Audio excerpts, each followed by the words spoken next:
Stambuk C 201-20-265 akan mempresentasikan tentang pelatihan dan pengembangan SDM, perencanaan dan pengembangan karir, dan penilaian kinerja. Pertama, pelatihan dan pengembangan SDM. Pengertian pelatihan dan pengembangan SDM yaitu pelatihan dan pengembangan SDM adalah suatu kegiatan untuk meningkatkan kapasitas SDM agar bisa menjadi sumber daya yang berkualitas, baik dari segi pengetahuan, keterampilan bekerja, tingkat profesionalisme yang tinggi dalam bekerja agar bisa meningkatkan kemampuan untuk mencapai tujuan perusahaan dengan baik. Kemudian tujuan pelatihan dan pengembangan SDM yaitu meningkatkan produktivitas, kualitas, retensi karyawan atau transfer keahlian dan kaderisasi agar karyawan semakin terampil dan dapat melaksanakan tugasnya dengan baik dan bertanggung jawab sesuai dengan standar perusahaan dan negara.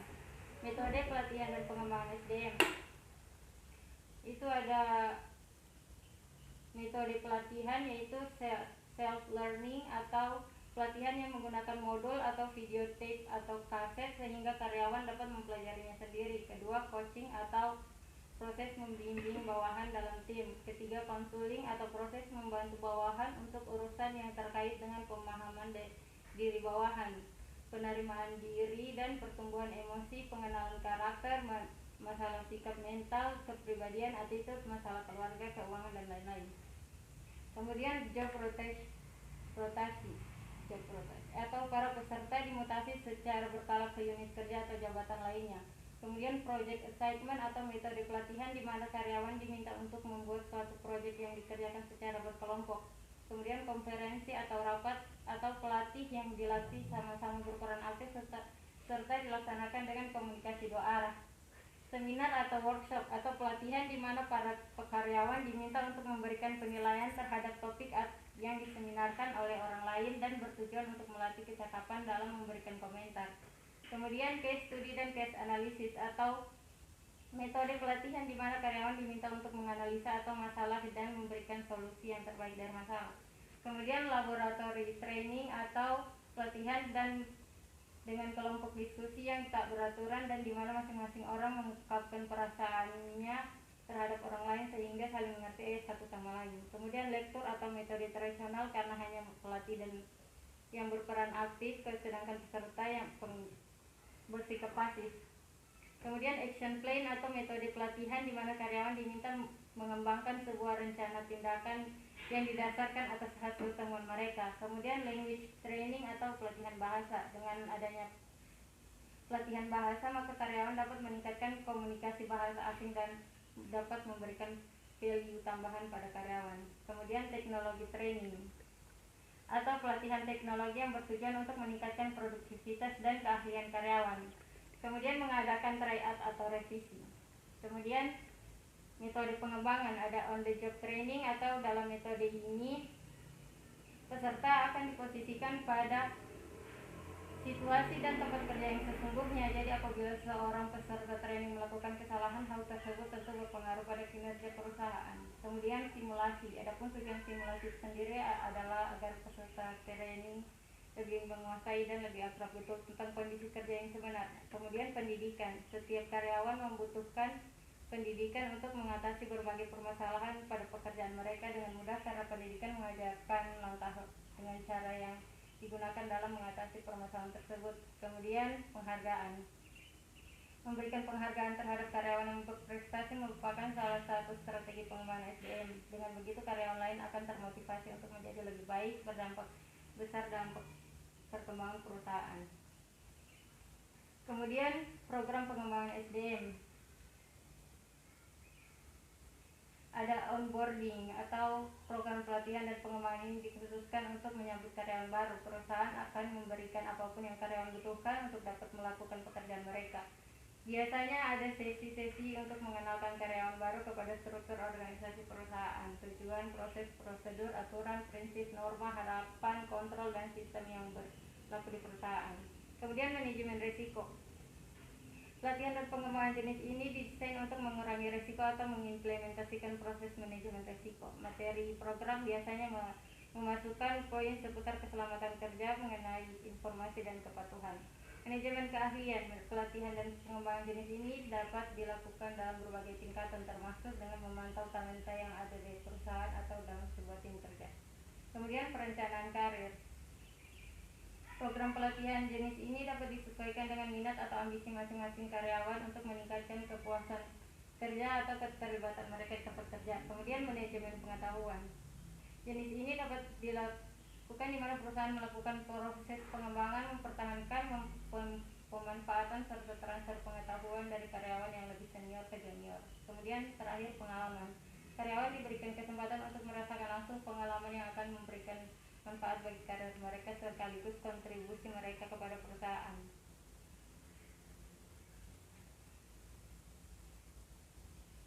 Kemudian diklat atau mengirimkan karyawan mengikuti pelatihan di luar perusahaan atau memberikan kesempatan untuk mengambil pendidikan formal lanjutan. Kemudian bentuk pengembangan SDM. Pada program pengembangan SDM harus dicantumkan sasaran, kebijakan prosedur, anggaran peserta, kurikulum, dan waktu pelaksanaan. Prinsip pengembangan SDM ini adalah meningkatkan efektivitas dan efisiensi kerja masing-masing karyawan di posisi dan jabatannya. Proses pengembangan suatu organisasi hendaknya diinformasikan secara terbuka kepada semua karyawan agar mereka dapat mempersiapkan diri menghadapi proses pengembangan tersebut. Kemudian evaluasi. Ada tahap reaksi yang bertujuan mencari tahu seberapa penting program pelatihan dan pengembangan yang telah diajukan bagi karyawan. Kemudian tahap pembelajaran, yaitu untuk menggali informasi bagaimana karyawan bisa meningkatkan keahlian, sikap, pengetahuan, kepercayaan diri, dan komitmen mereka dalam melakukan pekerjaan dari program pelatihan dan pengembangan yang diikuti. Kemudian tahap perilaku. Evaluatir akan melihat seberapa jauh karyawan mengaplikasikan hasil program pelatihan dan pengembangan karyawan yang diikuti. Kemudian terakhir tahap hasil, yaitu pencapaian individu masing-masing karyawan dan pencapaian perusahaan secara keseluruhan. Kemudian perencanaan dan pengembangan karir.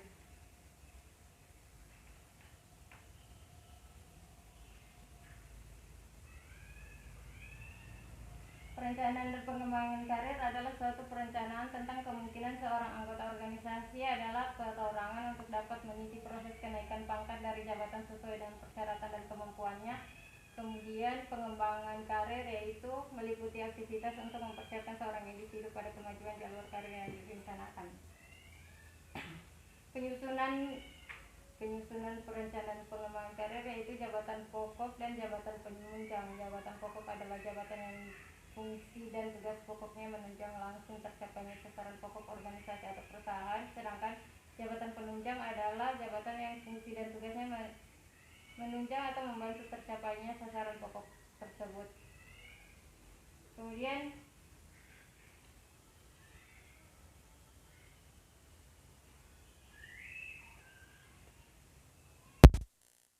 pola jalur karir bertahap. Pola jalur karir bertahap adalah suatu pola yang menunjukkan urutan berjenjang dan bertahap dari jabatan-jabatan dan struktur organisasi yang membentuk karir seseorang. Urutan jawaban yang berjenjang dan bertahap itulah yang harus ditempuh oleh seorang karyawan atau anggota organisasi dalam meniti karirnya. Kemudian jabatan struktural. Pada dasarnya jabatan struktural adalah jabatan karir yang diperuntukkan bagi mereka yang diarahkan ke jenjang yang paling tinggi dalam organisasi. Dengan demikian, orang yang baru atau karyawan baru harus melalui program orientasi terlebih dahulu dan diberi pengalaman pada jabatan staf tersebut. Kemudian tenggang waktu jabatan seseorang atau masa jabatan seseorang adalah dalam suatu organisasi sebaiknya ditentukan secara tegas dan pasti, sebab hal tersebut akan memberikan efek psikologis yang positif terhadap pemangku atau jabatan yang bersangkutan. Kemudian langkah-langkah perencanaan dan pengembangan karir. Pertama, menilai diri sendiri. Bertanya atau memahami diri sendiri merupakan hal utama dalam perencanaan karir. Kemudian menetapkan tujuan karir. Sesudah seorang dapat menilai kekuatan, kelemahan, serta memperoleh pengetahuan mengenai diri sendiri, maka tujuan karir bisa didefinisikan kemudian dibentuk. Kemudian menyiapkan rencana-rencana. Mungkin rencana dibuat dari berbagai macam desain kegiatan untuk mencapai tujuan karir yang akan dicapai. Kemudian melaksanakan rencana-rencana. Untuk mengimplementasikan sebuah rencana dibutuhkan iklim organisasi atau perusahaan yang mendukung. Maksudnya bahwa jika manajemen tingkat atau haruslah mengajak seluruh tingkatan dari manajemen untuk membantu bawahan mereka dalam hal meningkatkan karir mereka. Kemudian tahap karir awal, yaitu setiap karyawan tentu memulai karirnya dari posisi tertentu sesuai bidang keahlian dan pendidikannya. Inilah yang disebut karir awal. Kemudian tahap karir pertengahan. Tahap pertengahan bisa dikatakan sebagai periode stabilitas karena mereka sudah cukup mampu memahami kerja sesuai dengan tanggung jawab.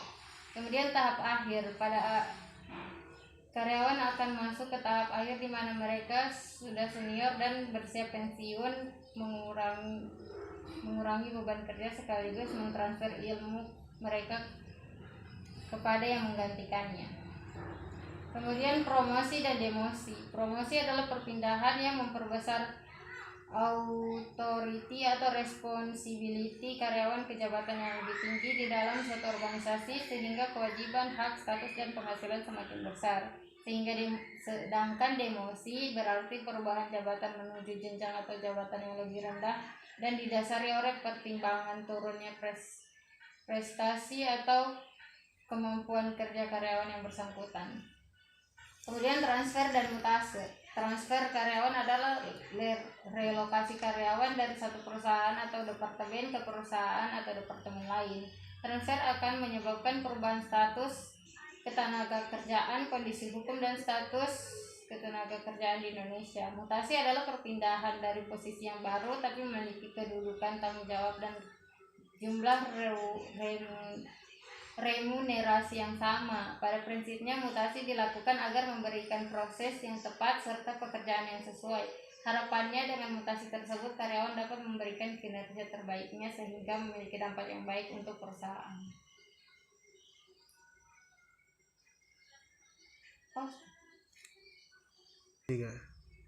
Kemudian penilaian kinerja. Penilaian kinerja adalah suatu penilaian yang dilakukan kepada pihak manajemen perusahaan, baik para karyawan maupun manajer yang selama ini telah melakukan pekerjaannya sesuai dengan standar dan kriteria yang telah ditetapkan dalam kurun waktu tertentu. Proses penilaian kinerja itu mempersiapkan data-data yang dibutuhkan, membuat penilaian, mendiskusikan dengan atasan langsung, menyelenggarakan pertemuan dengan bawahan, menyerahkan hasil penilaian kepada bawahan, membahas hasil penilaian, dan mengkonfirmasikan rencana pengembangan.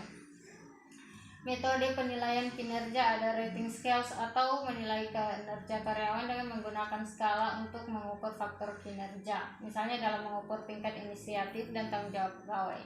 Kemudian critical incidents atau evaluator mencatat mengenai apa saja perilaku dan pencapaian terbaik dan terburuk pegawai. Kemudian esai. Evaluator menulis deskripsi mengenai kekuatan dan kelemahan karyawan, kinerjanya pada masa lalu, potensinya, dan memberikan saran-saran untuk pengembangan pekerjaan tersebut. Kemudian work standard atau metode ini membandingkan kinerja setiap karyawan dengan standar yang telah ditetapkan sebelumnya dengan tingkat keluaran yang diharapkan. Kemudian ranking. Penilai menempatkan seluruh pekerja dalam suatu kelompok sesuai dengan peringkat yang disusun berdasarkan kinerja secara keseluruhan. Kemudian force distribution atau penilai memasukkan individu dari kelompok kerja ke dalam sejumlah kategori yang serupa dengan distribusi frekuensi normal. Kemudian behaviorally anchored rating scales atau bars. Evaluator menilai pegawai berdasarkan beberapa jenis perilaku kerja yang mencerminkan dimensi kinerja dan membuat skalanya. Misalnya penilaian pelayanan pelanggan. Bila pegawai bagian pelayanan pelanggan tidak menerima tip dari pelanggan, ia diberi skala 4 yang berarti kinerjanya lumayan. Bila pegawai itu membantu pelanggan yang kesulitan atau kebingungan, ia diberi skala 7 yang berarti kinerjanya memuaskan, dan seterusnya. Kemudian masalah yang sering timbul dalam penilaian kinerja.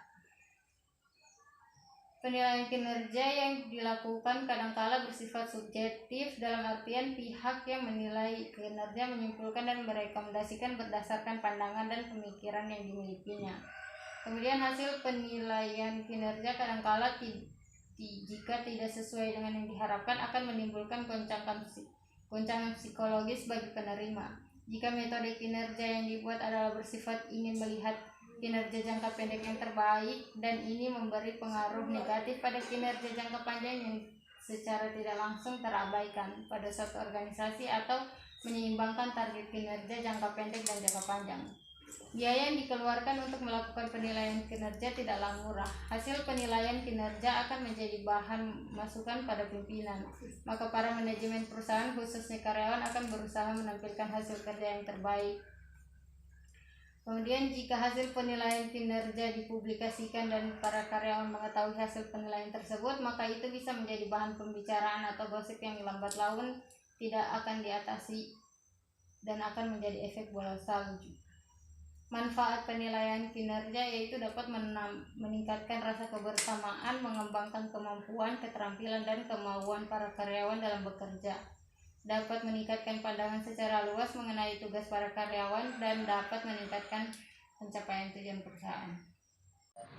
Sekian presentasi dari saya, lebih dan kurangnya mohon maaf. Bila ada pertanyaan, saya persilahkan. Saya atas nama Niken Magdreginski mau bertanya. Pertanyaannya, bagaimana pengaruh penilaian kerja terhadap keadilan penggajian dan penggajian apakah yang adil sehingga moral dan semangat kerja karyawan semakin meningkat? Terima kasih. Baik, saya ingin bertanya, pertanyaannya, masih relevankah menilai karyawan dari cara-cara di luar mekanisme penilaian kinerja? Terima kasih. Baik, terima kasih. Pertama, saya akan menjawab pertanyaan dari Niken, yaitu bagaimana pengaruh penilaian kerja terhadap keadilan penggajian dan penggajian seperti apakah yang adil sehingga moral dan semangat kerja karyawan semakin meningkat. Pengaruh penilaian kinerja terhadap keadilan penggajian tentunya sangat berpengaruh, sifat hubungan bahkan positif. Artinya jika kita berhasil membuat sistem penilaian kinerja yang baik dan adil bagi karyawan dan perusahaan, maka bisa dijadikan dasar atau masukan untuk gaji karyawan tersebut, terutama jika berhubungan dengan persentase kenaikan gajinya. Sedangkan kalau sistem bicara gaji yang adil, maka mesti dilihat lagi lingkup pekerjaan dan tanggung jawab yang bersangkutan. Kemudian pertanyaan dari Erlin, yaitu masih relevankah menilai karyawan dari cara-cara di luar mekanisme penilaian kerja? Relevan atau tidak? Menurut saya tergantung dari jenis sistem penilaian. Ya, jika sistem penilaian kinerja hanya berdasarkan rasanya atau berdasarkan kedekatan saja, nampaknya kurang relevan. Jadi yang menjadi faktor kuncinya bukan lagi pada ada atau tidaknya sistem penilaian kerja karyawan, tetapi bagaimana sistem penilaiannya.